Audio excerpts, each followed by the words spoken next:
মহান আল্লাহ রাব্বুল আলামিন বলেন, ইয়া আইয়ুহাল্লাযিনা আমানু তুবু ইলাল্লাহি তাওবাতান নাসুহা। হে ঈমানদারগণ, তোমরা আল্লাহর নিকটে তওবা করো, বিশুদ্ধ তওবা। আসা রাব্বুকুম আইয়ুকাফিরা আনকুম সাইয়্যাতিকুম ওয়া ইয়াদখিলাকুম জান্নাতিন তাজরি মিন তাহতিহাল আনহার।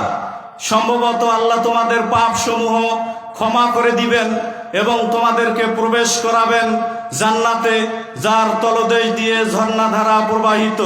সূরা তাহরিম আয়াত ৮। মহান আল্লাহ রাব্বুল আলামিন বলেন, ফা'লাম আন্নাহু লা ইলাহা ইল্লাল্লাহ ওয়াস্তাগফির লিযামবিক। মুহাম্মদ সাল্লাল্লাহু আলাইহি ওয়াসাল্লাম, আপনি আগে এই জ্ঞান অর্জন করেন আল্লাহ ছাড়া প্রকৃত কোনো মাবুদ নেই, অতঃপর আপনার পাপের জন্য আপনি আল্লাহর নিকটে তওবা করুন। ওয়ালিল মুমিনিনা ওয়াল মুমিনাত, অতঃপর মুমিন পুরুষ মুমিন নারীদের পাপের জন্য আল্লাহর নিকটে ইস্তেগফার করুন, ক্ষমা প্রার্থনা করুন।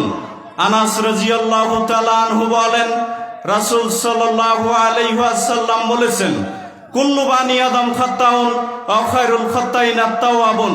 প্রত্যেক আদম সন্তানই পাপী, তবে উত্তম পাপী ওই ব্যক্তি যে পাপ করার পর আল্লাহর নিকটে ইস্তেগফার করে, ক্ষমা প্রার্থনা করে।